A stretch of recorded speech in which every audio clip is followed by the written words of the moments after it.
વાત જગદીશ વિશ્વકર્માને લઈને કરીએ તો તેમની પ્રદેશ અધ્યક્ષ પદે તાજપોશીની તૈયારીઓ અત્યારે પૂરજોશમાં ચાલી રહી છે, ત્યારે અમદાવાદના ધારાસભ્યએ પ્રદેશ અધ્યક્ષને શુભેચ્છાઓ પણ પાઠવી છે। જગદીશ વિશ્વકર્માના ઘરે ભાજપના નેતાઓનું પણ આગમન થયું છે, ત્યારે ધારાસભ્ય અમિત શાહ અને અમિત ઠાકરે પણ શુભેચ્છાઓ પાઠવી છે। વધુ માહિતી મેળવીએ સંવાદદાતા હિરેન આપણી સાથે કમલમથી જોડાઈ ગયા છે। હિરેન, શું અત્યારે હાલ ત્યાં સ્થિતિ છે જ્યારે તાજપોશીની તૈયારીઓ ચાલી રહી છે? જી હિરેન।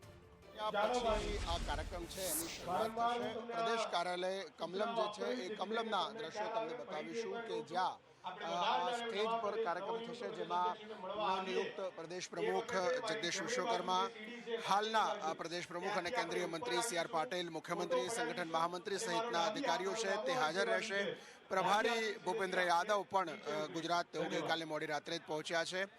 લગભગ 10:30 વાગ્યા સુધીમાં આ કાર્યક્રમ છે તે સત્તાવાર રીતે શરૂ થશે।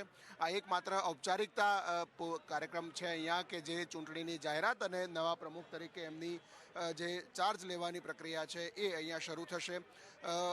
અમદાવાદથી તેઓ પોતાના નિવાસસ્થાનેથી એક રેલી મારફતે અહીંયા આવવા માટે નીકળેલા છે કાર્યકર્તાઓ સાથે, અને તમામ જિલ્લા પ્રમુખો, ધારાસભ્યો, સાંસદો છે એ તમામને અહીંયા આ કાર્યક્રમમાં હાજર રહેવા માટે સૂચના આપવામાં આવી છે। આ 15મા પ્રદેશ પ્રમુખ હશે ભારતીય જનતા પાર્ટીના જગદીશ વિશ્વકર્મા, અને લગભગ 20 વર્ષ પછી કોઈ ઓબીસીને ભાજપે પ્રમુખ તરીકેનો તાજ આપ્યો છે, અને એમાં પણ નાના સમાજમાંથી બનાસકાંઠાથી આવતા જગદીશ વિશ્વકર્મા 52 વર્ષની ઉંમરે પ્રદેશ પ્રમુખનો તાજ આજથી 3 વર્ષ માટે સંભાળશે।